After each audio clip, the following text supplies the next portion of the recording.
Hello everyone, welcome to yet another day in this clown decade, the decade where things are only going to get worse before they get better. And I'm afraid we are currently in a time where things are getting worse for reform, but don't worry, they will definitely get better. Now obviously this is pretty much a direct follow-on from my video yesterday, so do go take a look at that. But I think I'm going to have to recontextualise an awful lot of what I said here in that video. Mainly because I think I was actually downplaying the issue because, frankly, information we had out at the time led me to believe this was just a short-term public spat. It turns out it's not, and the main thing I'm going to recontextualise are the comments that Rupert Lowe made in an interview with self-described Tory boy Andrew Pearce, who works for the Daily Mail. And obviously it was this part. Now yesterday, as I say, I was largely downplaying this statement, but actually coming back and thinking about it, I rather think it's actually incredibly insulting to the leadership of Reform. It's pretty poor form from any MP from any party to show doubt in their leader publicly like this. I think as I went through yesterday, people have had the whip removed for less, and from what I can tell, as we will go into, this is not particularly what he's actually had the whip removed for. In fact, as we will go through, I think Reform have basically been compelled into this position, and effectively Lowe, in doing this interview, has made it all worse. So I won't go into detail on this again, but after calling Nigel Farage someone with a messiah complex and someone who needs to build a team and work on better policy and things like this, as I went through yesterday, this is stuff that has already been done anyway. And as I say, for someone like Rupert Lowe, who is already on the front bench, as Farage said yesterday, and actually wrote policy for reform, it's incredibly odd that he would be saying effectively the same things, let's face it, that Ben Habib and an awful lot of the online right have been aping on about for some months. It almost comes across as disingenuous and nothing short of an attack on the party at large. Because this is a sort of criticism I've been seeing for months at this point, where every time I have to make a video effectively saying, here's how they are already doing this, here is evidence they are already doing this, what are you talking about? And effectively, it's pretty much all downstream from Ben Habib talking about a couple of topics that the online right really like to talk about, and then them getting the feeling that Reform aren't taking the whole thing seriously, which I don't think could be further from the truth. The thing is that to be a successful party, you have to merely have more than two main talking points, and that's what Reform is really trying to do going forward. So as I say, it's really odd that Rupert Lowe, who I believe, I'm trying to remember off the top of my head, in a Peter McCormack interview, the first one he did, he mentions that he wrote the business page of the contract along with the farming and fisheries pages. Again, not exactly the forefront of the policy, however, it is wider policy. And so I don't know why he would say policy has to be taken seriously, unless he thought his own policy wasn't being taken seriously despite the fact he said he wrote it in the contract. As I say, bearing all that in mind, this all seems a bit disingenuous. However, it turns out there is a bit of a fallout from all this, so Reform UK made a statement yesterday. It is with regret that we feel obliged to disclose that the party received complaints from two female employees about serious bullying in the offices of Member of Parliament for Great Yarmouth, Rupert Lowe. One worked in his parliamentary office, the other in his constituency office. We understand complaints have been made to parliamentary authorities. I want to make one thing really clear from out the gate here. This is not an accusation of Rupert Lowe being a bully. That is not what is said here. It is that there was bullying offences within the office, or bullying complaints within the office. So effectively this is not Rupert Lowe himself, but this is Rupert Lowe overseeing his staff, overseeing a bullying complaint. And as we will go through, it appears to be that Rupert Lowe didn't take his job seriously, of effectively having to oversee that he's in a safe working environment, which you have to make sure you do by law. You know, this is a fight against the law of Britain. You can complain that the law is ridiculous, and to an extent I agree, however, you cannot have MPs breaking the law. It's as simple as that. Evidence was provided to us of workplace bullying, the targeting of female staff who raised concerns, and evidence of derogatory and discriminatory remarks made about women, including reference to perceived disabilities. Again, it's all, you have to bear in mind, this is not an accusation of Rupert Lowe doing these things personally. It's an accusation of Rupert Lowe not doing anything about this workplace bullying from other people within his office. That is the complaint made here. Is it true or not? Is it all trumped up? I have no idea. Nobody has any idea. And this is going to be a common theme throughout this video. We have maybe 10% of the facts. And I'm going to be honest with you, if you're sticking your flag in either Reform, Zia Yusuf and Nigel Farage are definitely correct on all this, you're an idiot. And if you're sticking your flag in the Rupert Lowe definitely didn't do anything wrong and it's all trumped up against him defence, you're also an idiot. We don't know enough to make a decision either way. That is my position on it. And so I feel it's up to me now to actually tell the online right, listen, here are the facts, here is the timeline, grab their head, keep their eyes open, a la Clockwork Orange, and make them realise this is actually what's happened. You're making a mountain out of a molehill, and I really don't think Rupert Lowe comes out of this unblemished either. We feel like we have a duty of care to all our staff, whether employed directly or indirectly, and accordingly we appoint an independent King's Counsel to conduct an investigation into the veracity of these complaints. To date, Rupert Lowe has yet to cooperate with this investigation. And yes, this is the problem. If by law you have to cooperate and actually get this investigation underway and make sure that the bullying complaints within your office are dealt with properly, if you don't cooperate with that, you are potentially breaking the law. And at the end of the day, lawfare is a pretty potent weapon in the UK, and if anyone can use it against Reform UK, they will. They have to keep their nose extra clean. And frankly, if this is to be believed, which again we have to wait and see if it can be corroborated and verified, then Rupert Lowe has made quite a big mistake. But as I'm going to have to say again, we don't know yet. So let's stop jumping to conclusions. In addition to these allegations of disturbing pattern of behaviour, Rupert Lowe has on at least 2 occasions made threats of physical violence against our party chairman. Accordingly, this matter is with the police. Again, if these sorts of things are happening in the workplace, you have to do everything you can to actually make sure you've done everything within your power to resolve the issue. Are these threats of physical violence true or not? I don't know. When were they made? We're not actually sure. As far as I'm aware with the bullying within the office, these are complaints that have been made since like December time. When it comes to the threats of physical violence against Zia Yusuf, I have no idea when they were. I don't think anyone can corroborate it. One thing I do know is that in a Peter McCormack interview, yet again from Rupert Lowe, he admitted that he's only met Zia Yusuf twice. So either that's the only 2 times he's met him and both times he threatened violence against him, or it's happened after that Peter McCormack interview, which would be a rather surprising temper from someone like Rupert Lowe. But again, we don't really have too much information on all of this. Reform stand for the highest standards of conduct in public life, and we will apply these standards without fear nor favour, including within our own party. So Rupert Lowe naturally had a response to all this, and he posted quite a biblical post onto X, or as we should really call it, Twitter. I'm disappointed but not surprised to read that Reform's untrue and false allegations. Let me be abundantly clear, this investigation is based on 0 credible evidence against me. As has been repeatedly stated by the neutral investigator, none has been provided. Again, it's worth pointing out that the statement didn't actually say that Rupert Lowe bullied anyone. It simply said that he was not taking the investigation seriously or not cooperating with it properly. That is what has been said. It has not said Rupert Lowe has bullied anyone. I've cooperated and spoken at length with the KC. They instructed at great cost to the party to investigate a minor staff matter. I've just spoken to the KC. She is dismayed that this statement has been made and reiterated that no evidence against me has been sent to her. She stated that this has been issued before the investigation has even started. She is shocked at the process, shocked at the communication from the party, and shocked that no credible evidence has been given despite her repeated request. And so it's at this point people are largely taking a side, which I don't think we should. So it appears to me that one side here is probably lying. And a lot of people are effectively taking, especially on the online right, taking the side of Rupert Lowe kind of out of instinct. And I have to say, I don't really have any reason to believe Rupert Lowe over Zia Yusuf and Lee Anderson, as I have no real reason to believe Zia Yusuf and Lee Anderson over Rupert Lowe.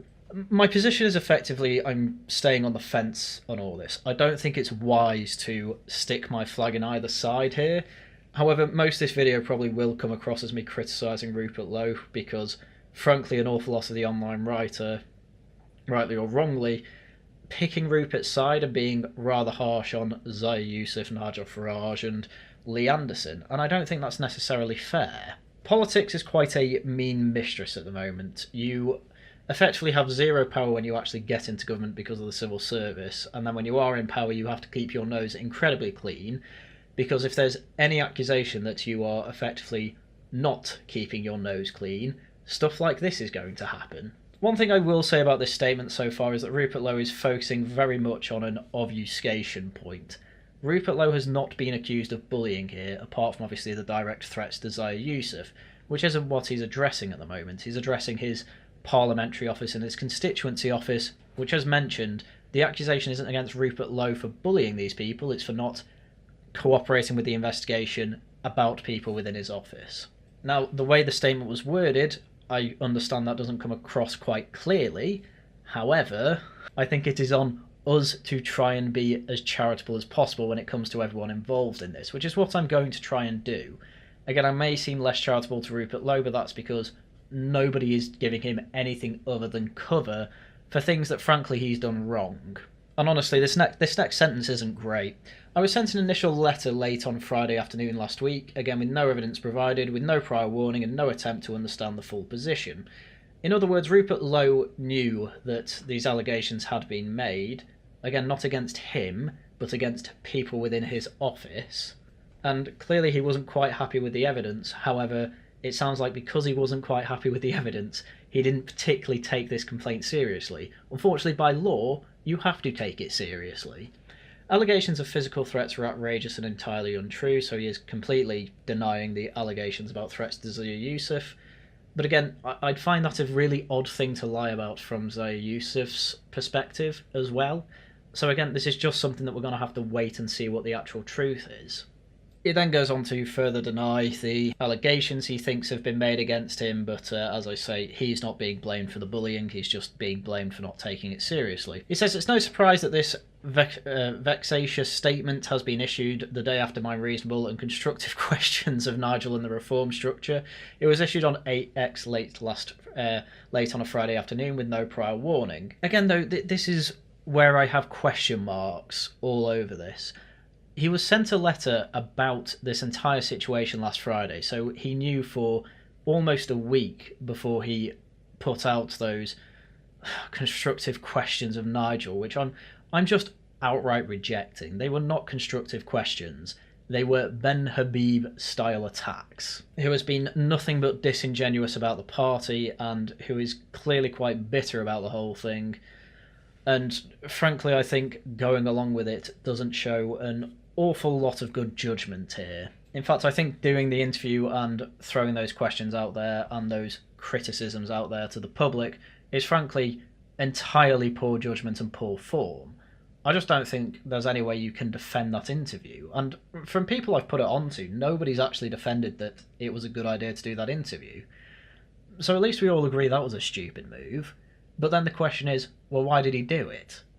And this is my point. I think he did it because he knew that this was coming regardless. I think he just effectively wanted to get a preemptive strike out there. But the problem is, from my perspective, the preemptive strike, if you're going with the Ben Habib school of criticism, it just makes you look worse. And I don't think that's going to be a particularly shocking thing for me to say for fans of this channel. But anyway, as I stated, all I stated was that communication needs to improve. You didn't quite say that. Delegation needs to improve. You did say that, and as I said in yesterday's video, it has been improving. Stuff has been delegated to you, i.e. the work you do in Parliament. And then finally, the structure needs to improve. Well, they've been in the news recently because they're literally restructuring the whole thing. So again, what the hell are you talking about? Which then brings into question, well, how good is the communication between the 5 Reform MPs if he's saying stuff like this? Because either it is that bad and he actually didn't know about any of this, or he's being disingenuous and just trying to make the internal side of Reform look worse than it actually is. Either way, not a good look for Reform overall.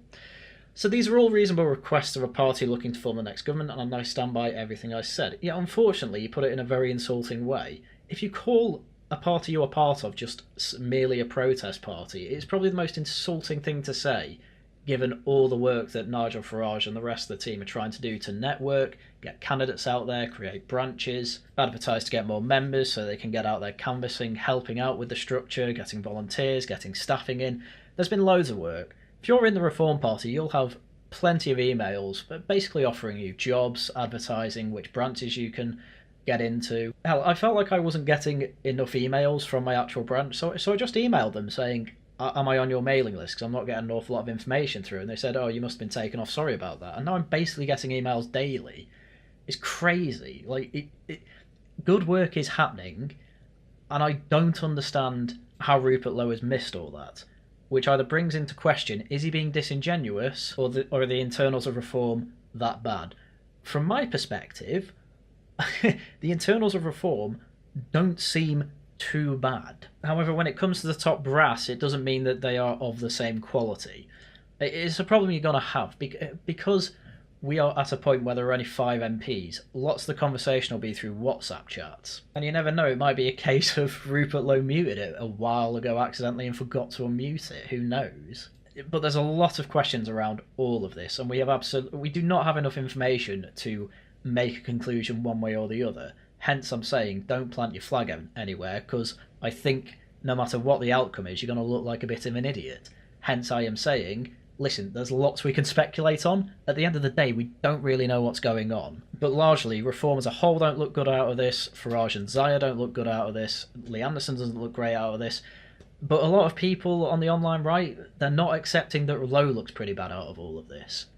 Lowe looked pretty bad because quite clearly he knew that something like this was coming and seems to have preemptively striked, and his criticisms have been lame. It screams to me he's possibly being disingenuous, but who knows. He then claims he's been pushing for this behind the scenes for many months with zero success. He's been frozen out of meetings, policy discussions, press conferences and more. Repeated requests for better communication and regular meetings have gone ignored and mocked.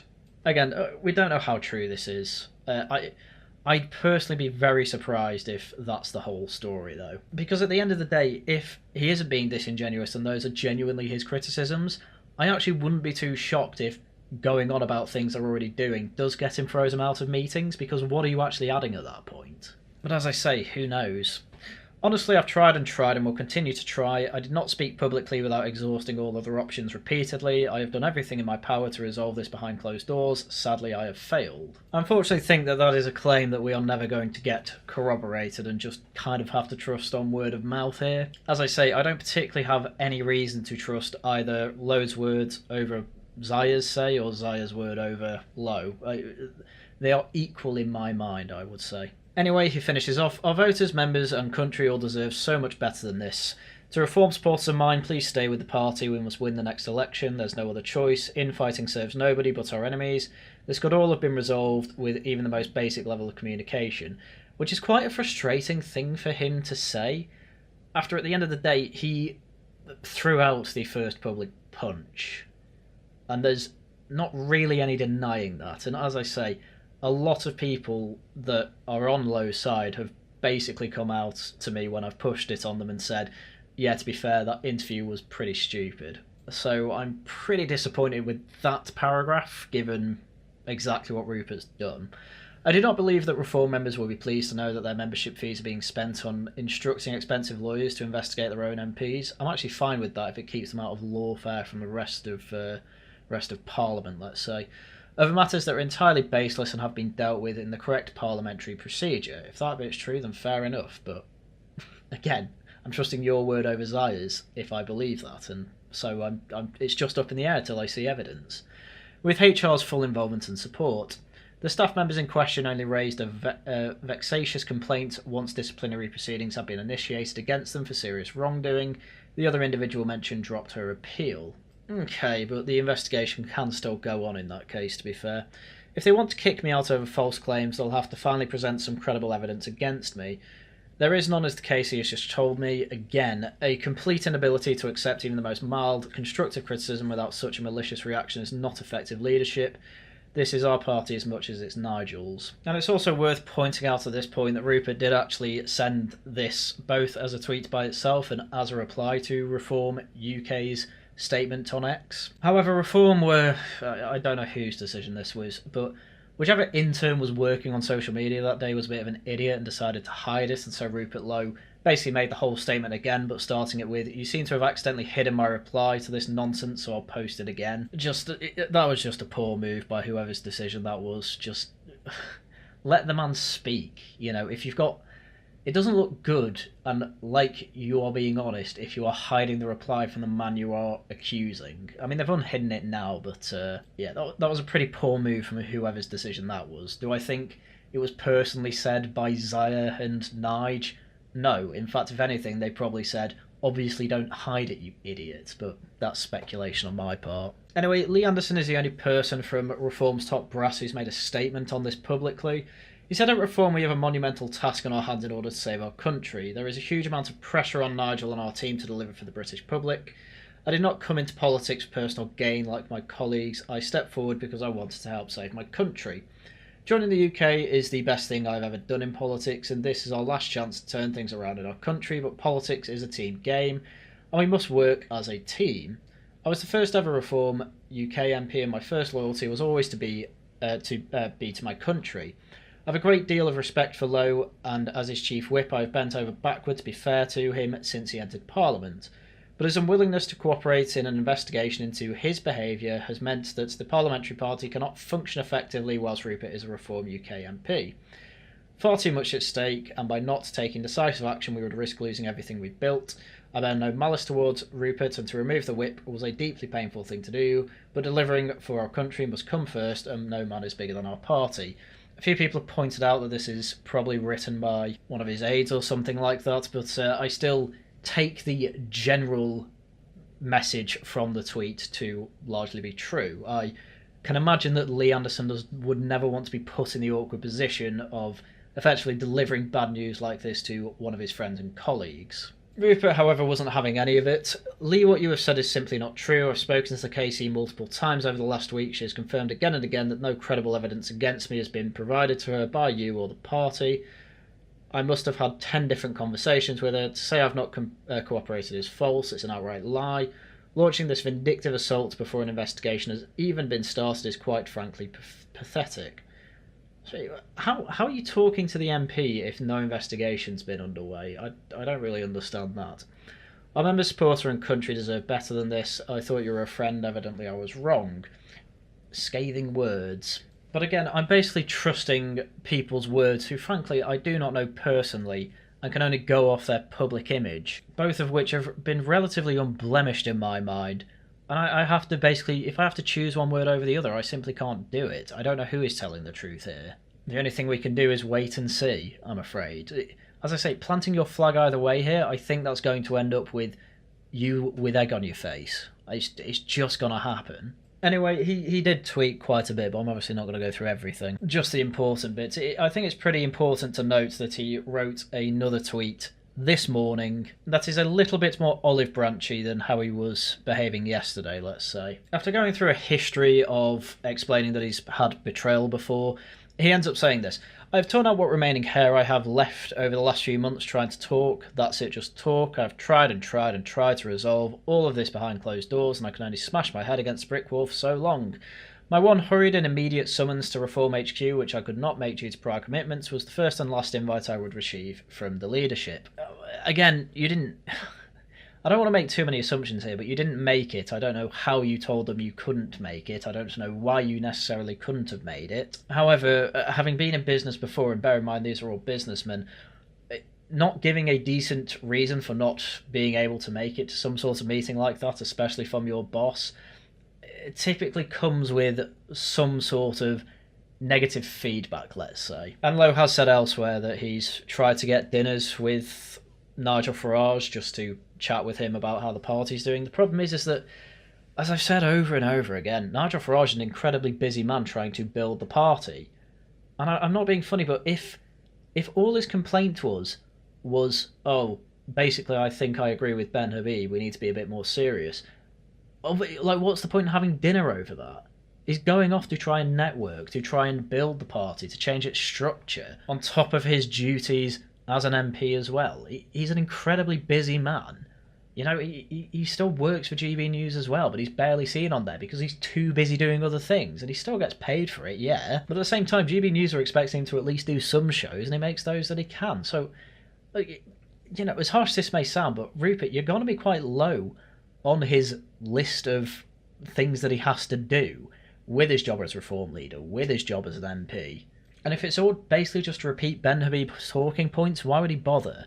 As it turns out, that's all you seem to want to do. Oh, I was trying to resolve all these issues I had behind closed doors. They're just what Ben Habib said. But it's pointless. It's a waste of time, frankly, as I've said before. Anyway, put simply, Reform has handed a priceless gift to those individuals who have presided over our country's relentless decline. I don't think it's going to be that bad. I'll go through why. I think Rupert Lowe's popularity is a bit of an online bubble, and that's kind of a bit of a problem because online bubbles don't really understand how separate from Normieverse they quite are. Whenever I ask any normie, like, for example, whenever we get onto politics, generally the outlook from a lot of people is, oh, I don't think we've got any good MPs, they're all terrible. And I'd always say, oh, what do you think of Rupert Lowe? And the answer will always be, who the hell is that? His popularity is either uniquely within Reform, and even then it's uniquely within online bubbles and certain people within Reform. I have even had people reach out and tell me that actually when they've been to Reform conferences and Rupert Lowe's brought up, he's not actually particularly popular. There are some people who actively dislike him, and you might think, well, that's the first time I've heard that. What's the reason for that? The reason is because you never actually see him at conferences.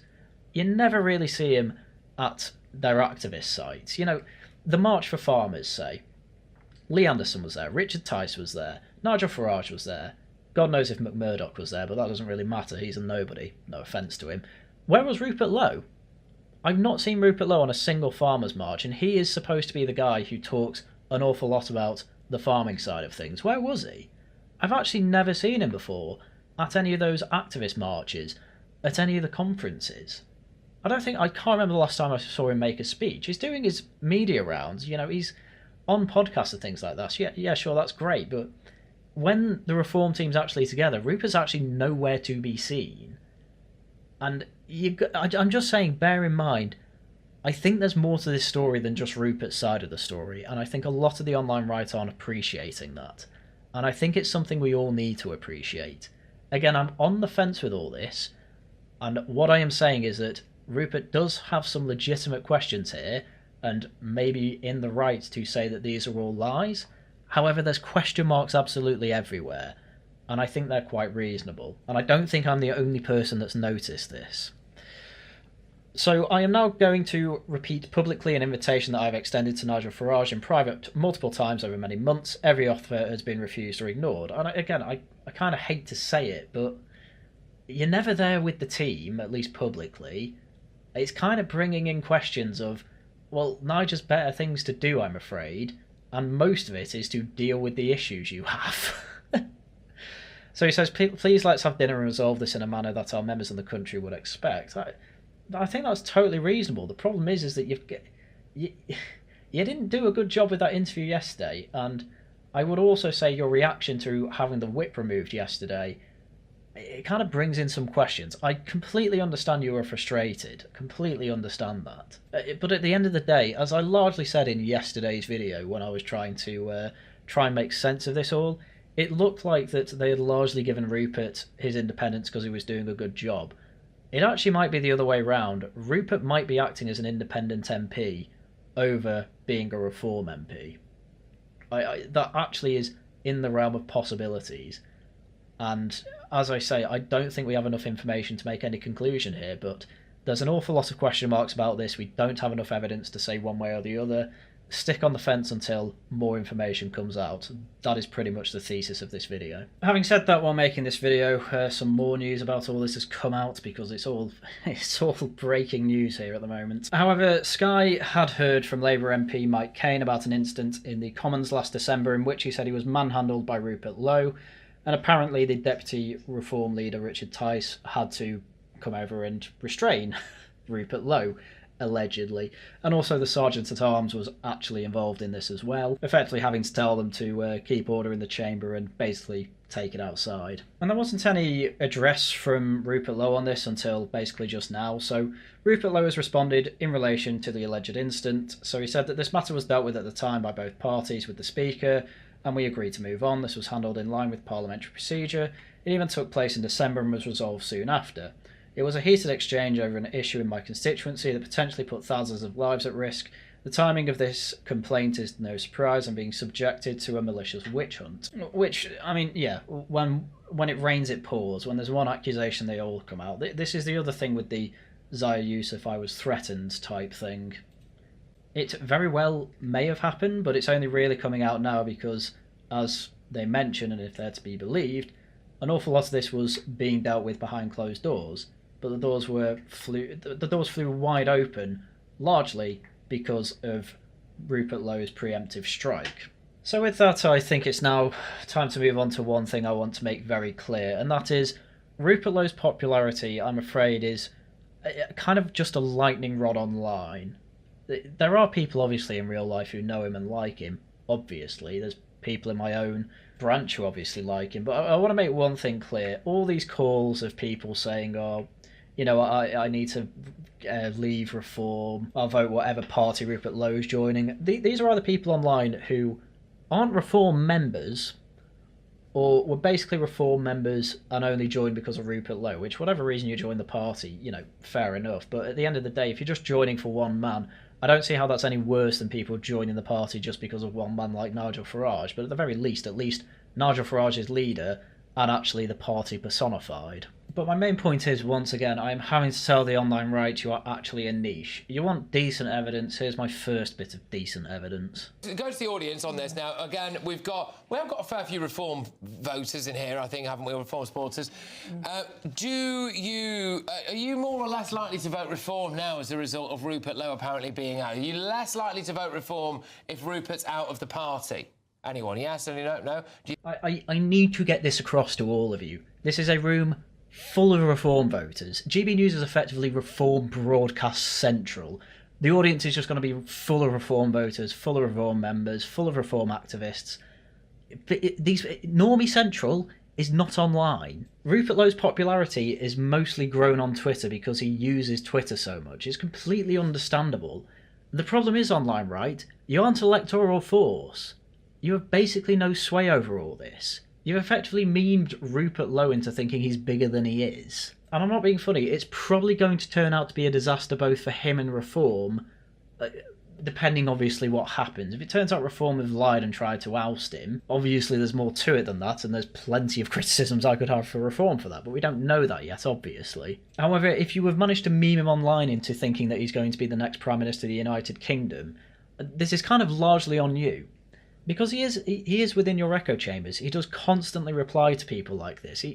He's the type of guy who, again, brings up Tommy Robinson and tacitly defends him, while openly acknowledging he doesn't really understand the nuances and the details of the actual situation around Tommy Robinson, and make him frankly look like an idiot whenever he's brought up. And now he's come out and repeated Ben Habib lines, which are lines I see repeated constantly within online right circles, which, as I keep having to tell you, are mostly moronic criticisms. And now, frankly, he's come out of this, and people who don't really have a horse in this race are kind of saying, why would he do that? Even my brother, who's coming on in a couple of weeks for laughing at the Guardian, but even he saw this news, instantly thought of me and said, why are Reform imploding? And I was just like, well, I don't know why he'd criticise the Messiah if he says he's a messiah. And my brother was like, yeah, it doesn't make sense. Like, the only way I can think he would do that and think it's a good idea is if he personally thought he effectively would have widespread support to take over. I'm afraid to say the support, at least from this audience, seems to mostly be online. I mean, it goes on. You think you'll vote for them anyway? Yeah. Right, that's interesting. Make any difference. So to you, it doesn't seem to make much of a difference if Rupert Lowe's gone. And this is what I'm having to tell the online right constantly.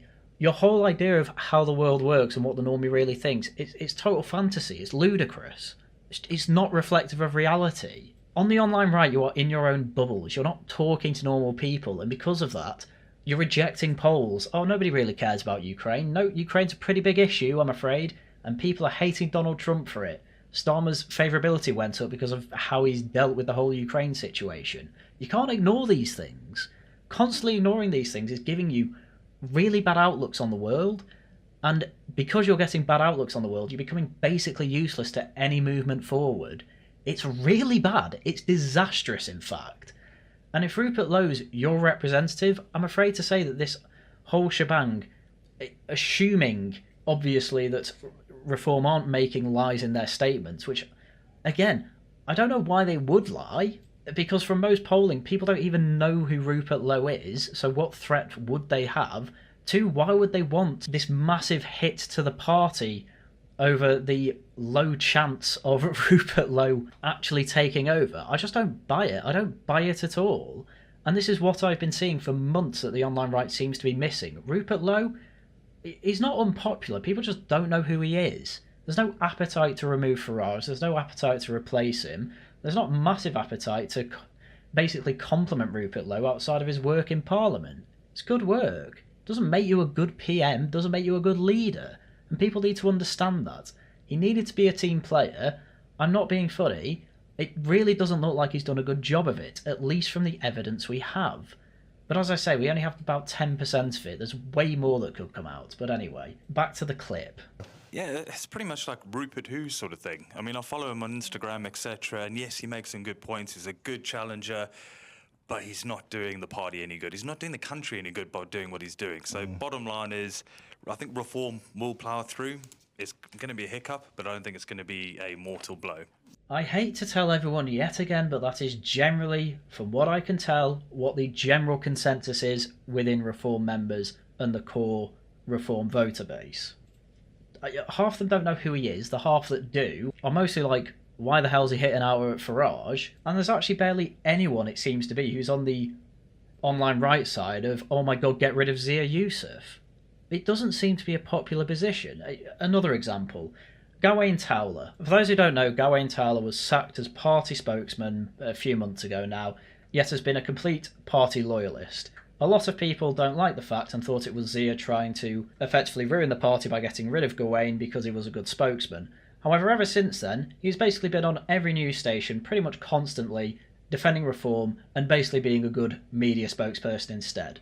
He seems to be doing it voluntarily now. In fact, I wouldn't actually be shocked if he's paid by Reform to do all this for them. He's just not an official spokesman, and I would imagine it's to get around Ofcom rules. However, as I keep saying, the online right and Ben Habib and people like that keep bringing out the least charitable interpretations of all this, and I think it's a massive mistake.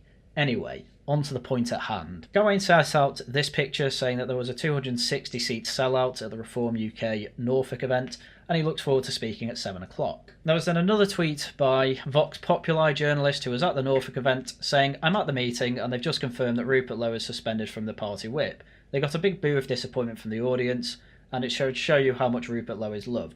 Gawain basically just called this out as nonsense. Why are you lying? There is no boo. An intake of breath perhaps, but nobody stormed out. What are thou trying to prove? Effectively, Gawain's come out and called James here a dirty, dirty smear merchant, and I'm not being funny, but I'm seeing that an awful lot more from the online right, and it's coming across pretty badly. Whatever the reason they're doing it for, whether it's a grift or whether it's just to get clicks, clearly the incentives of journalists don't just affect the mainstream media, but they're affecting the alternative media too. And I think it's just a case in point. The media are basically never to be trusted. The incentives are just too awful for them to ever be decent and make good commentary. I kind of hate to say it, but this is why I think I have integrity, not to toot my own trumpet too much, but I do this as a hobby. I have no interest in trying to lie to you. It doesn't get me anywhere. You know, I have 10,000 subscribers. I make, about 100 quid a month off this channel, but it is nothing compared to my actual job that obviously makes me much more than that. That is obviously where my focus goes. This is just a project of passion, this channel. I am here just to give you the truth, not to grift anything, and if I get anything wrong, it is a genuine mistake. I'm not trying to mislead you. And I'm having a real problem with the online right because I feel like they are trying to mislead me constantly, and I'm finding it an absolutely massive pain because now how am I supposed to see you any different to The Guardian? Seriously, it's not good. It needs to be sorted out, but I don't think it can be sorted out because unfortunately, telling the truth isn't a good moneymaker. I should know that. I am literally living experience of telling the truth as best I can and not making good on it. Anyway, back over to GB News, and because all this drama was coming out, Ben Habib was invited on to, give his opinion on the whole situation, and we may as well quickly go through it. Oh, Zia Youssef needs to go, and the reason Zia Youssef needs to go is because even though all you're seeing is what's happened to Rupert Lowe and before that me and Howard Cox. What's been going on across the country, unknown to members of the public, is that the very people who put Reform UK on the map, the hundreds of people who campaigned shoulder to shoulder with Richard Tice, Rupert Lowe, and myself in order to get Reform to the point where it could win MPs, hundreds of those people have received the same treatment that Rupert Lowe is now receiving. Trumped up charges made against them, kangaroo Reform court set up, and then they've been sacked. It's something that I really feel has to be pointed out. I basically view Ben Habib as someone who can't be trustworthy on Reform, because there's clearly an awful lot of bad blood here, sorry. Yes, I know the story of old Zia just donated an absolute shed load to the party and so became chairman. My question at that point would be, well, these people that he's pointed out, most of them are millionaires.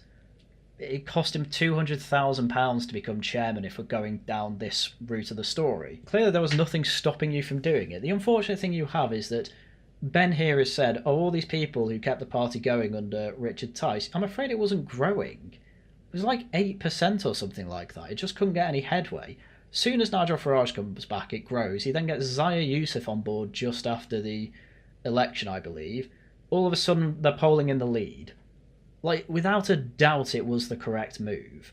And I'm afraid to say that it seems to be because of that, he's made the correct move to get rid of some of these people who very well may have been useful in the past, but are clearly not useful anymore. Ben Habib got rid of, nobody cares, going up in the polls, top of the polls in fact. Howard Cox gone, wow, nobody cares, still top of the polls. Rupert Lowe now gone, we'll have to see what happens.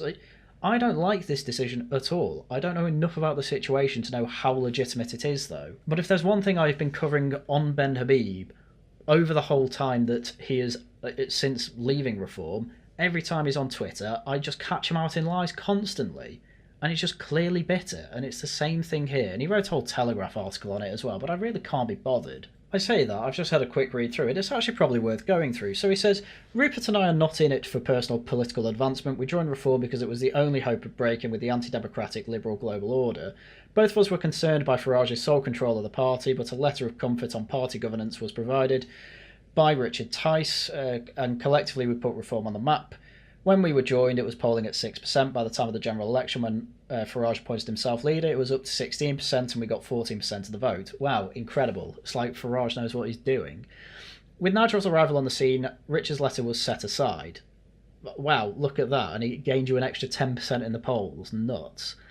Despite public declarations by Farage that he would do so, the claims now that it has been done, Reform is not democratised, it's still completely in Nigel's control. It's just nonsense. I've done a video on it before, you can go watch it elsewhere. As I keep saying, it's just nonsense. All this criticism. Oh, he's not democratised the party. Yes, he has. I did a whole video on it. It's literally the most democratised party in the country. Well, maybe not in the country, but certainly out of the big three. And from the sounds of this article, it sounds like Rupert is actually largely on board with Ben Habib's criticisms of the whole thing, and they're all nonsense. And it's an annoying thing with the online right, because there's sections of it that have realised Ben Habib's criticisms are nonsense, and they're not taking into account that this is probably how Rupert has been behind the scenes. A bit of a pain, constantly doing what Ben Habib was doing. Do I have any evidence of that? No. But this is quite an insight into how Rupert Lowe may be thinking. Again, this is speculation. I can't put my flag on one side or the other here. However, what I am saying is that there is a story here that I think is being missed largely by the online right. Luckily, I'm not the only one who's noticed this, as I say. As he goes on to say that Zia Youssef's idea of professionalising the party had involved a setting aside of all that was reform. Yeah, there's probably a reason for that. It's probably because they were polling at 6%. Throughout this period, while agreeing with me, Rupert towed the line. He concentrated on his work as an MP. He is undoubtedly one of the best and bravest members of Parliament. Again, this is a bit of an insight into what's probably actually going on here. Rupert Lowe, probably a massive pain for reform and those that have managed to get it to pushing 30%. You know, this is probably an insight as to why he wasn't at conferences. It's because he just focused on literally being an independent MP, which, yeah, he's done good work with. But unfortunately, this is a team effort. And if your criticisms are what you were saying in that Daily Mail article, I'm sorry, but yeah, you are useless then within the team. I get people all the time saying, oh, but criticism's needed, it's needed. Yeah, the problem is that it needs to be good criticism. This isn't good criticism. I've been saying it for 6 months. I'm just at a point that I can't be bothered listening to it anymore. You're bleating the same horn. It's actually been dealt with, half of it, and you're still bleating the same horn. You're still talking about democratising the party after it's already been voted on. It's going through the electoral process. Hell, they even managed to change Reform from a limited company to whatever they changed it into, one that's more owned by the actual members. That's been done. You came out and said it, and yet you're still going ahead with the same criticism anyway, because you're a broken record, Ben. And I hate to see that you influence Rupert to end up actually doing this, and I hate the fact that the online right has basically memed him into thinking he's doing the right thing. It's mental. You can't be here saying, actually, Zai Yusuf has kind of ruined the party, when he's managed to get you from 6% all the way up to nearly 30%. It's ridiculous, it's ludicrous, and you have lost your mind if you think you need to get rid of him. Anyway, he goes actually more into the drama. This is more informative than I actually initially gave it credit for. There are other differences between Rupert, me, and Nigel. Nigel is a political expedient. In the pursuit of power, he's been tacking to the left.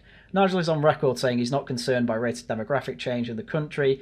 He's not in favour of mass deportation of illegal immigrants. I'm fed up of reading this already. I've gone through it enough. It's total nonsense. It's total nonsense. I feel like whenever I talk about Ben Habib, I'm talking about the same 3 conversations over and over and over again, and I've had enough of it. We're moving on. But first, I just want to comment. If this is actually what Rupert Lowe's outlook on the whole thing is, I am beyond disappointed. His work as an MP was great. He just had to keep towing the line, and he couldn't do it. Why? As I say, it seems to be an awful lot because he's still friends with Ben Habib and trusts his input, even though it's useless. And on the other hand, has this massive online right following that is probably giving him a false sense of his own popularity. And it's made him make this mistake of constantly trying to be, I can be the man who actually changes these things. And I think he's just ended up really annoying the rest of the team, as they've managed to get the party to 30%. I'm not saying that Rupert Lowe's completely useless. I'm saying that, as much as some people think I'm a cook for this, I don't really care. We literally don't have any other choice. We've literally never been in a situation where the uniparty is dying a death. We've not been in that situation before. This is our best chance, and people are willing to throw it out the window for purity tests.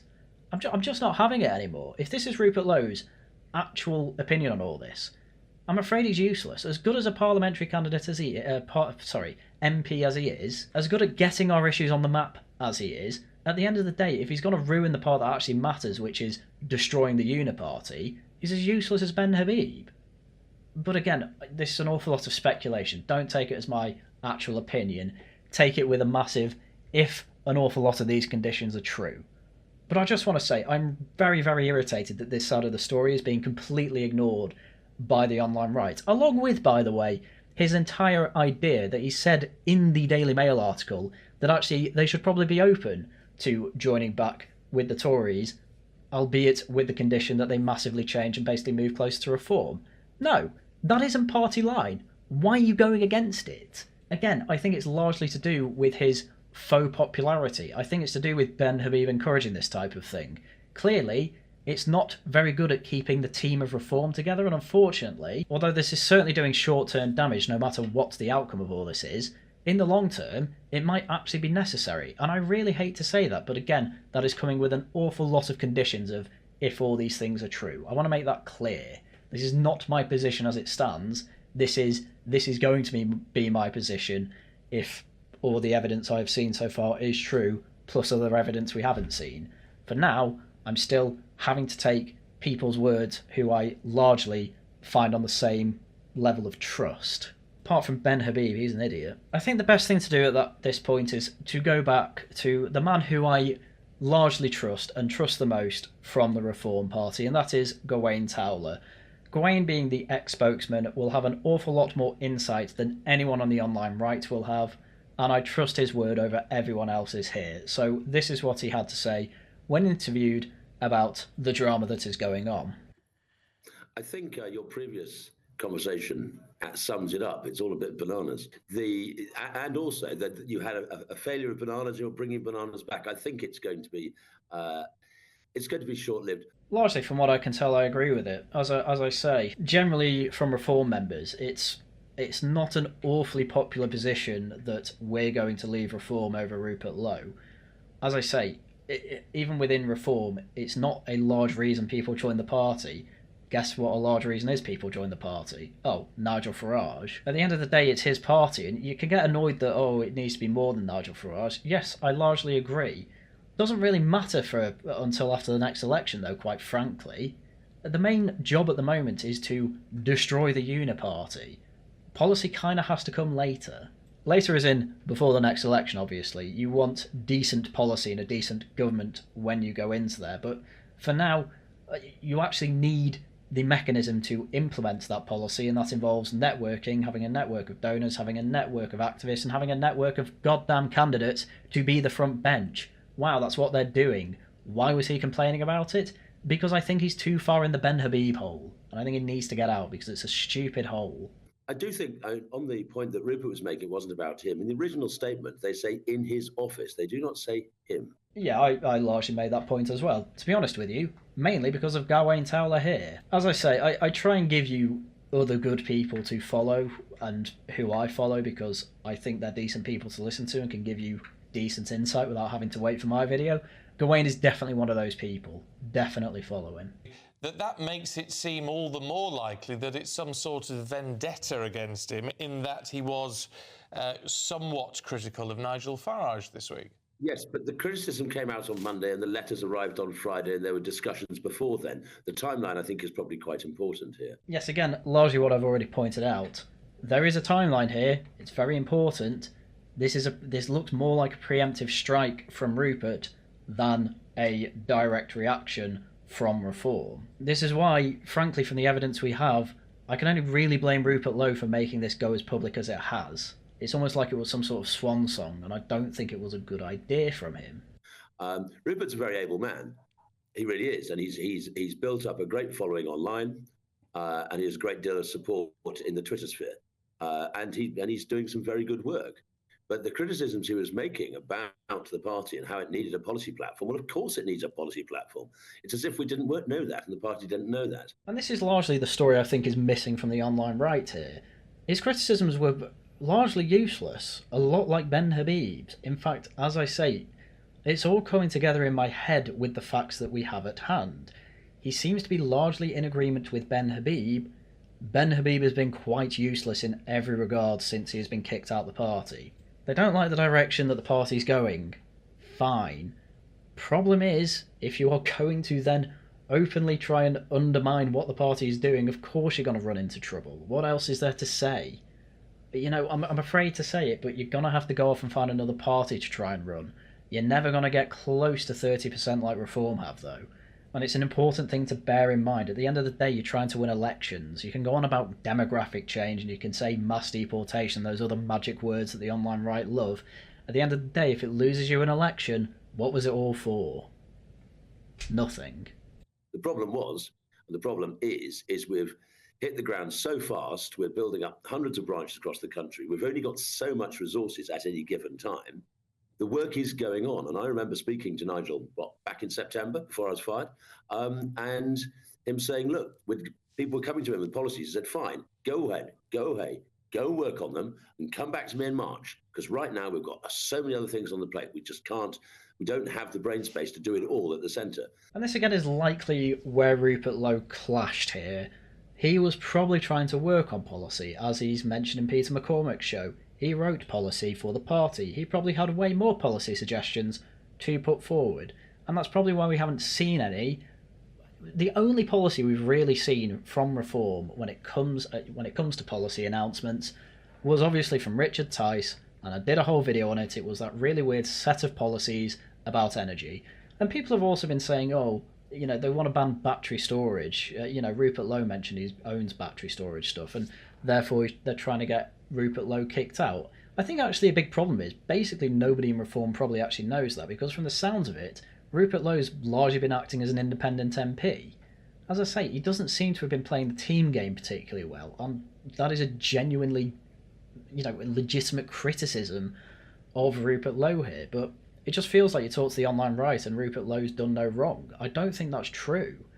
Even if it's best case scenario for him in all of this, I don't think that he is without criticism. I think no matter what, everybody has done something wrong here, no matter the outcome. and it is not a good thing. But as Gawain Towler says, I think it's going to be short-lived anyway. I think people aren't going to care in a couple of months, unfortunately. I reckon it will be something that is asked time and time again. I reckon the standard answer would be, we're just having to follow procedure here. Hopefully it'll be all sorted soon. And then either Rupert Lowe will come back or he won't. It's hard to say which at the moment. I have no idea which. Because, as I keep saying, I think we've barely got 10% of the information so far. So it's basically impossible to say.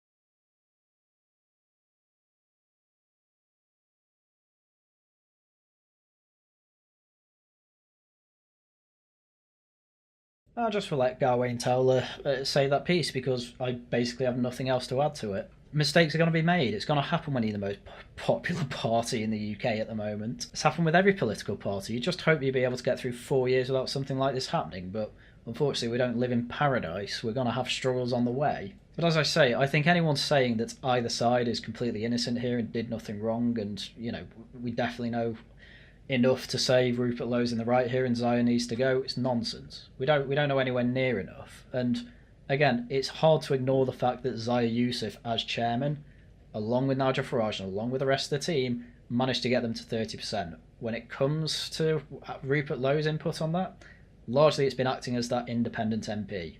It's fine, he can be that part of the team, but he's probably not going to get any further than that, given the direction they're going. And either he accepts that or he stays out of the party. That's probably his choices here.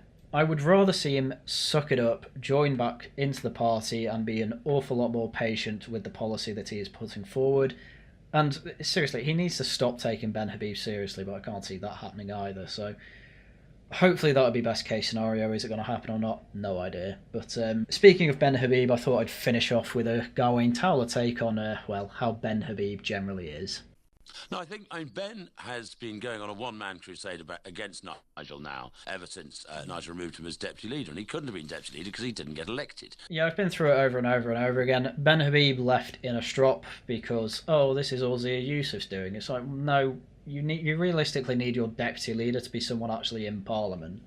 And Ben Habib just couldn't handle that from the looks of it. So it's good that I've seen Gawain actually say this out loud, because I think he's been on. They are friends with each other, but I think he's been too charitable when it comes to things like that. Which, as I say, it's understandable. They're friends, but it's good that the frustration's coming out now. Frankly, the drive towards democratisation is ongoing. The drive towards professionalisation is ongoing.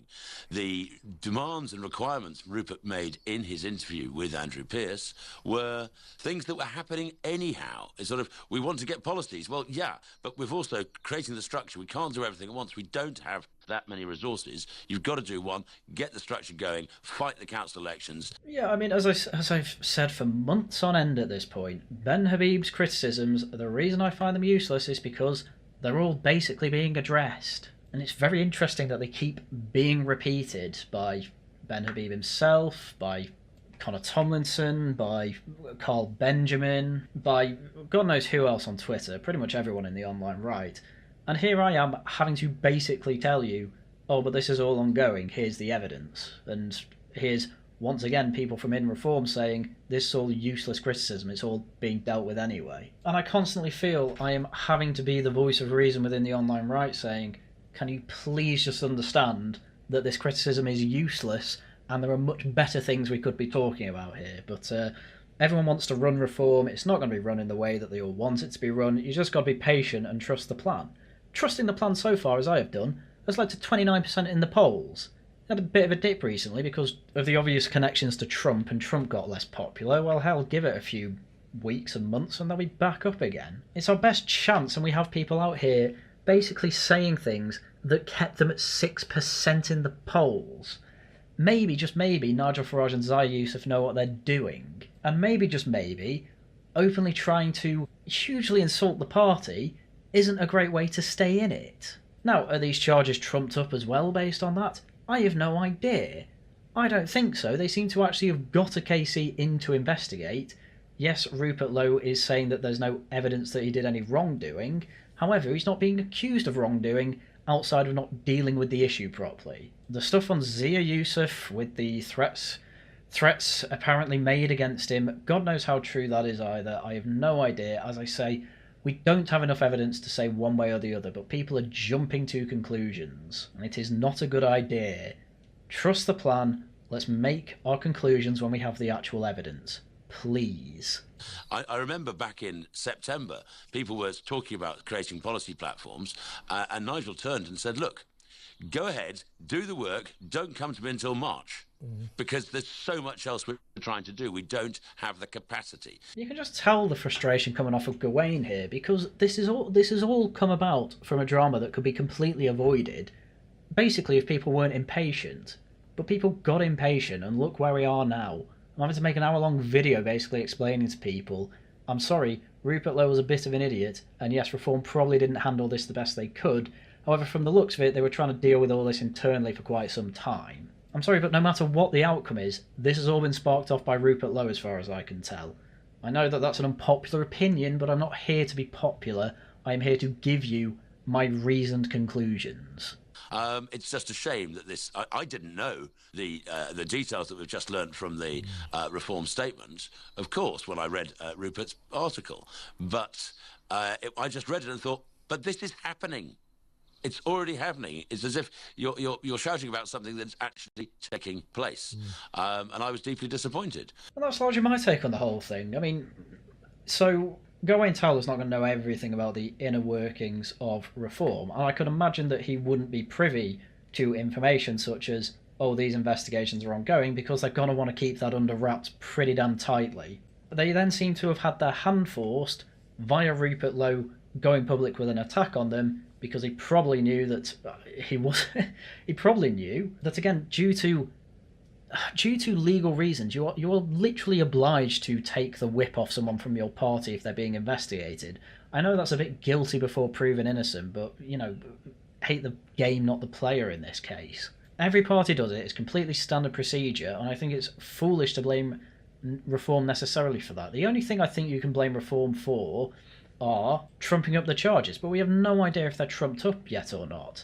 It's all speculation, and if you're putting your flag firmly in the Rupert camp, I think you're being a bit short-sighted, and I think it could end up with egg on your face. Now, if it turns out basically everything Rupert said is true, then fair enough, but frankly, you won a lottery there. You won a coin flip. You didn't do it via reasoning, you did it via luck. And I'm not here to make lucky guesses, I'm here to try and make reasoned arguments, and sometimes I get them wrong, like yesterday when I said this will blow over. Clearly it's not. However, now I'm taking a deeper look into it, and I'm still with Gawain Towler in that, yes, this is a big disappointing problem from everyone involved, but at the end of the day, through all my reasoned arguments, if going forward with Reform means that Rupert Lowe has to be dropped, then so be it. You know, if it's probably going to still end up winning an election, and if that's too much for the online right, then I guess have fun with your independent MP. He does good work, don't get me wrong, but it is possible that he's ruined his chances to do more via not being a team player.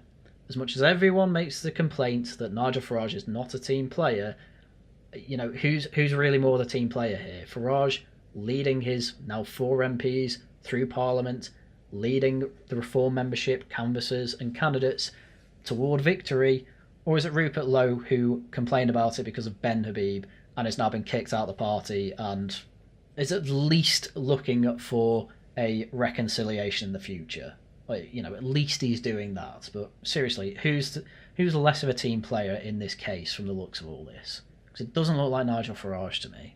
Anyway, I think an hour of ranting is enough for a Saturday. I'm quite glad I didn't actually stream all this last night, because I think doing that while all this stuff was coming out, I think, one, it would have made me too frustrated, and two, I probably would have got an awful lot wrong. So I'm glad I waited for this, and I hope you found it informative. When it comes to shilling, next week, 2 streams. Tuesday it's Tosh News, Saturday it's Laughing at the Guardian. Videos out as and when I can make them. If you want to help the channel and you enjoyed this, please do subscribe, like and leave a comment. Those are great ways to help out the channel. If you think I deserve a little bit more for this, then do send super chats and super thanks on any video or stream that I do. And of course also there is the option to become a channel member and get the back catalogue of all my streams. And I appreciate absolutely every one of you who gives me money, despite my sometimes terrible analysis, such as yesterday. Right, anyway, I think with that, that's everything I had for you for today. So once again, thank you very much for watching, and until next time, goodbye.